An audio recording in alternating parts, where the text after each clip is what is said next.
Pourquoi aborder dans la rue? C'est pas un peu extrême ça? C'est pas un truc de Kaira? Genre, wesh, mademoiselle, t'es bonne, tu me donnes ton téléphone? Non? Ouais, bah, t'es pas bonne, t'es conne. Vous n'avez pas besoin de faire comme ça, et si vous abordez dans la rue un tant soit peu normalement, eh ben vous allez bénéficier de plusieurs avantages énormes. Et quand je dis dans la rue, c'est une analogie pour signifier là où la vie vous emmène. Ça peut être la rue, ça peut être un parc, ça peut être une boutique, ça peut être un musée, ça peut être les transports. Et là, on sent déjà le premier avantage, c'est que vous allez avoir un choix qui est énorme, une pléthore d'opportunités, parce que considérez, au cours d'une année, vous allez croiser peut-être 100 000 femmes, un certain pourcentage vous allez trouver attirante, vous allez pouvoir aborder une certaine fraction, peut-être 1 sur 5, 20%, et là, vous allez avoir une abondance féminine d'un genre qui n'a rien à voir avec les hommes qui comptent sur leur cercle social, sur le travail, sur les rares sorties en bar et en boîte. Le deuxième avantage, c'est que vous n'allez pas perdre de temps. Parce que dans la vraie vie, quand vous rencontrez une fille, eh ben vous voyez tout de suite comment elle bouge, vous voyez comment elle se tient, vous voyez comment elle utilise son regard, vous voyez, vous entendez sa voix, vous reniflez son odeur. Je veux dire, les phéromones, c'est quelque chose d'important. Considérez, quand j'ai rencontré Carole, la fille avec qui je suis depuis 5 ans, c'était dans le métro, et en la croisant, j'ai eu un effet, un impact incroyable. Au niveau des tripes, c'était viscéral, je savais que je ne pouvais pas la laisser passer, qu'il fallait que je l'aborde, qu'il se passait un truc de dingue. Et regardez, si j'avais juste vu sa fiche sur Mythique, certes, j'aurais bien aimé ses photos, peut-être que j'aurais eu certains points communs avec elle au niveau au niveau des hobbies, mais en fait, non, avec Carole, j'en ai aucun. Mais bon, bref, j'aurais pas eu du tout le même effet, j'aurais trouvé ses photos attirantes, mais ça aurait pas été un truc viscéral. Donc on sent bien que dans la vraie vie, ça passe par de multiples canaux sensoriels, et on a une impression qui est beaucoup plus fidèle. Et alors, ça ne va pas toujours se passer comme ça dans la vraie vie. Quand vous allez rencontrer une fille, souvent ça ira nulle part parce que soit elle ne sera pas intéressée, ou alors vous, au bout d'une minute, vous ne serez pas intéressé, il n'y aura pas d'alchimie. Mais ce n'est pas grave parce que dans ces cas-là, vous allez perdre 10 secondes de votre temps. Et à contrario, là où ça va se passer mieux, plus vous allez investir de temps dans une rencontre dans la vie de tous les jours, plus l'interaction sera solide, plus la relation sera vraie. Et alors que vous en fassiez une fuck friend ou une relation de long terme, c'est pas grave. Vous allez pouvoir bâtir du solide en investissant du temps. Et alors, à comparer avec les sites de rencontres. Les sites de rencontres, vous avez aussi un choix énorme. Vous allez aussi avoir des impressions immédiates en regardant les fiches. Mais par contre, vous n'allez pas connaître la fille vraiment. Vous allez connaître peut-être 5% d'elle et les 95% restants, vous allez idéaliser, vous allez remplir les blancs avec une sorte de fantasme, vous allez partir complètement en vrille en échangeant des messages avec cette fille dans un sorte de monde de fantasmes. Vous allez prendre le temps d'aller la rencontrer dans une date alors que finalement vous ne la connaissez pas encore. Et vous allez parfois, souvent même, être déçu parce que comment la fille dans la vraie vie peut-elle être à la hauteur de ce fantasme que vous êtes construit dans votre tête? C'est juste pas possible. Ça mène à la déception. Troisième avantage, c'est que vous n'avez pas de distraction, pas de concurrence dans la vraie vie. Regardez, par opposition aux bars et aux clubs ou aux événements sociaux en général, dans un événement social, c'est presque par définition un endroit où il y a plein de distractions. Vous avez de la musique, vous avez un DJ qui essaie de faire réagir la foule, à les attirer dans sa musique. Vous avez les potes de la nana qui les tirent d'un côté, de l'autre. Vous avez potentiellement un océan de concurrence. Alors que dans la vraie vie, si vous rencontrez une fille dans la rue, vous avez votre focus sur elle et son attention à elle, elle est sur vous. Donc c'est beaucoup, beaucoup plus facile. Le quatrième avantage concerne les numéros de téléphone.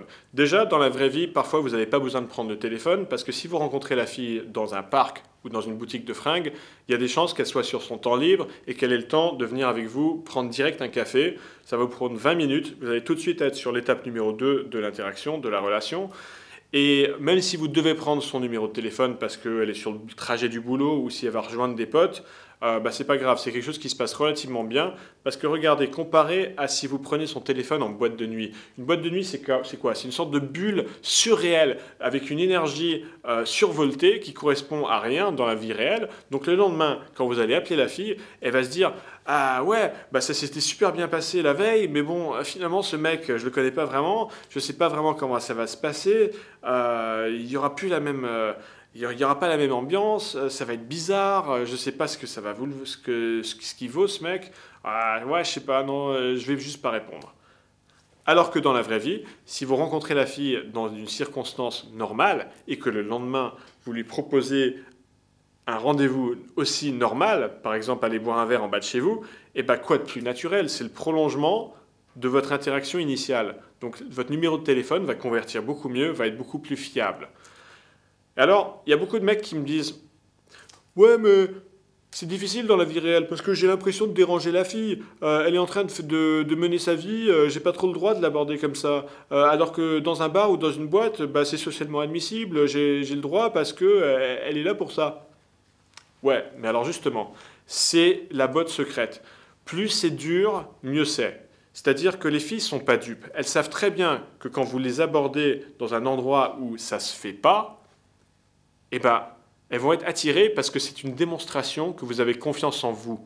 Vous mettez vos couilles sur la table, vous faites quelque chose d'audacieux, de osé, et c'est attirant pour une fille. Regardez, quand vous demandez aux filles ce qui les attire le plus chez les hommes, elles vous répondent la confiance en eux. Il faut qu'un mec ait confiance en lui. Un exemple. Il y a quelque temps, j'ai rencontré une fille super que j'ai fréquentée un certain temps. C'était en sortant d'une réunion de copropriétaires où elle était avec sa mère.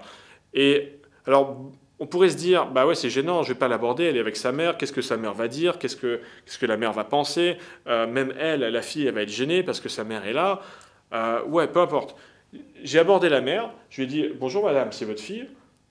Et alors elle m'a dit, bah oui. Bah, je vais vous l'emprunter quelques secondes et je vais vous la rendre après, vous inquiétez pas.